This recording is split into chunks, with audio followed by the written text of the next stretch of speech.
Tell me about yourself. Well, my name is Nikko Butler. I'm originally from Berkeley, California. I came down to Atlanta to attend Clark Atlanta University, and I'm a business student there.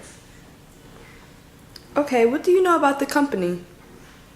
Well, I know that Verizon has broken ground in the past with introducing the ability to have ringtones for their phones, and also having one of the best network coverages in the country as far as 4G LTE. Okay, what interests you most about the job? Well, I feel that if I could come be a data analysis at Verizon Wireless, it'll really give me the opportunity to work in my concentration, which is supply chain management. And I feel that I could also use a lot of the math training that I've had, such as accounting and managing info systems, and also everything from calculus to trigonometry. So I feel that I would be able to apply that quantitative knowledge that I've acquired at Clark. Okay. What do you see as the major trend in this field? Definitely the trend of social media controlling kind of like every aspect of commerce, and even the introduction of e-commerce and making things more accessible to people. So as far as like implementing apps to pay bills, or even being able to get customer service on your phone, just making everything more e-friendly and more consumer friendly. Using the STAR format, tell me about a time when your idea was rejected. Um, a time one of my ideas were rejected.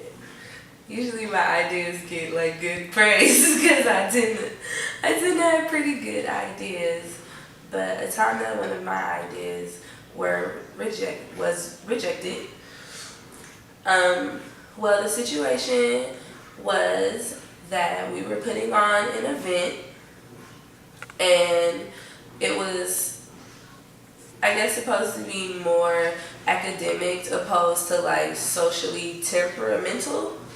So I wanted to go for usually I usually want to go for a more radical route opposed to clean cut and dry, or doing what's already been done. I always want to innovate. But so the task at hand was to put on this event, a poetry slam, and my task was to basically help put the event together, recruit the people to perform in the event, help with finding the space and everything. And so me and a group of people went to work on that, and we recruited a lot of really good people. But then when we had some of the material reviewed, the person who was overheading it, that we was doing the event through, didn't necessarily agree with some of their views, and they wanted it to be a little, I guess, a little less politically charged and a little less opinionated and more for everything to adhere to a theme. So my idea kind of got stripped back a little bit, but those people still got the opportunity to shine, and those people still that I chose to do the poetry, they still got the opportunity to perform. But I had to have them change some of their pieces to adhere to the theme. Using the share format, tell me about a time you had to lead a team. The time I had to lead a team. Okay, at my job that I work at, it's called Grub Burger Bar. I There will be points in time where it'll only be me and my coworkers on what we call the floor. So it's kind of hard to be in like 3 or 4 places at one time. So basically, usually what I do is I'm on counter, and behind the counter is the expo window where all of the food comes out. And basically you have someone who's supposed to be on expo lining all the orders up, you have someone who's supposed to be taking the orders to the tables, and then you have someone taking the orders at the counter. Well, on a day when we were short staffed because of the weather, it was raining, so a lot of people called out, like a lot of people. So they basically when I came into work, they're like, Nikko, there's this many people, so you guys are gonna have to pull it together. So basically, what I had to do was I just called all of my coworkers and all the ones that I knew were the strongest in certain places. So I said, okay, you two will do floor. Let me pull one of you to do. Well, actually, I did expo and runner on my own. And then I also will alternate between countering and having the person on the counter running out orders as well. So, how I dealt with being short-staffed is basically knowing how to rotate and alternate people and putting them in positions with their strengths. So I know that they can do it without having 3 people. I know that they're strong enough that where they can do that position with one person. And basically what I have learned from working at my job at Burger Bar is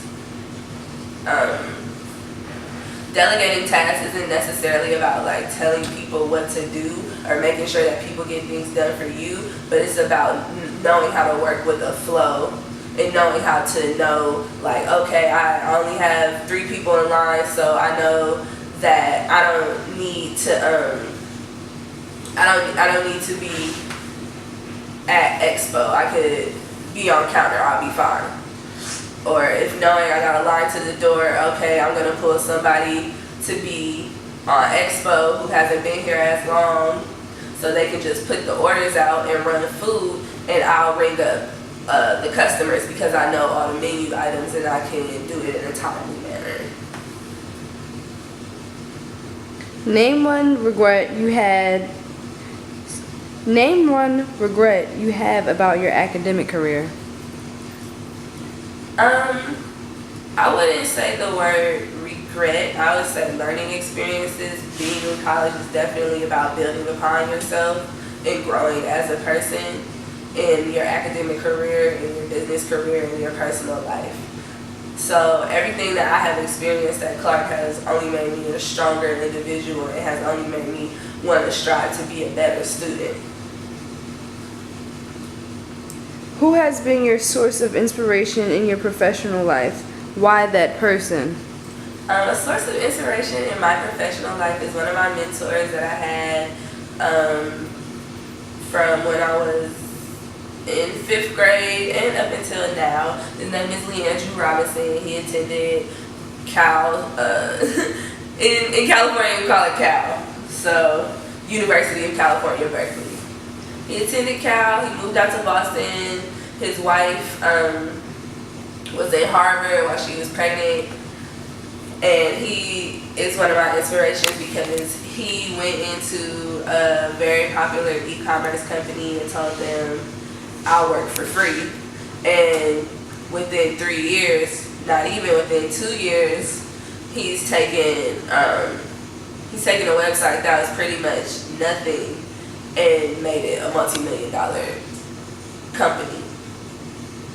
And so I look to him for inspiration, and he always has good things to tell me. He always has a good book to suggest, and he's just a really good example of like somebody with the background the same as me, like we're from the same place, our families are kind of like similar, and he's someone that I would not mind saying like I would follow in his footsteps because he's been so successful with just being passionate about what he does and never complaining.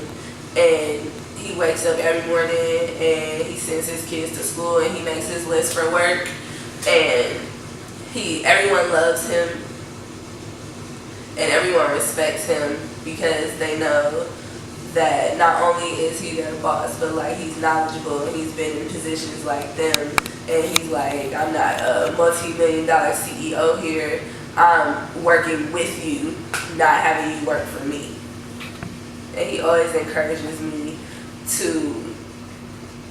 do things that I don't necessarily want to do to get to a better place. What is your biggest failure and what did you learn from it? My biggest failure?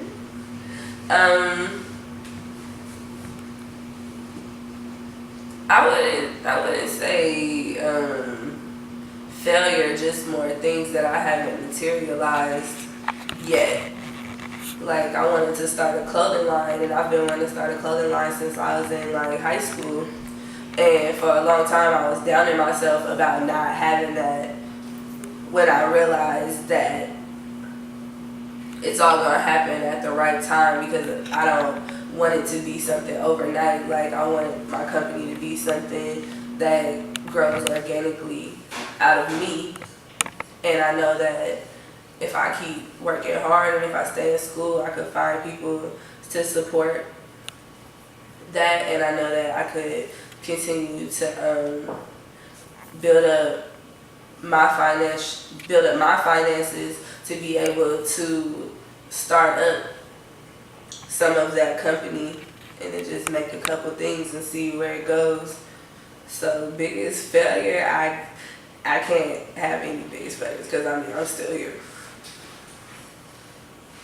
What 3 questions do you have for me? Okay, well, one of the questions that I had for you is, within you guys' company, do you guys have rigid job titles? Like, would I be able to be flexible within the company if I come in as a data analysis? Would I be able to go over to the marketing and pitch them ideas? Or be able to go to PR and do events with them? My second question is, how did you become a part of the company and how has it benefited your life? And my third question is, what would be the next step in our interviewing process? Because I would love to come back and see you guys again. Thank you so much. Thank you.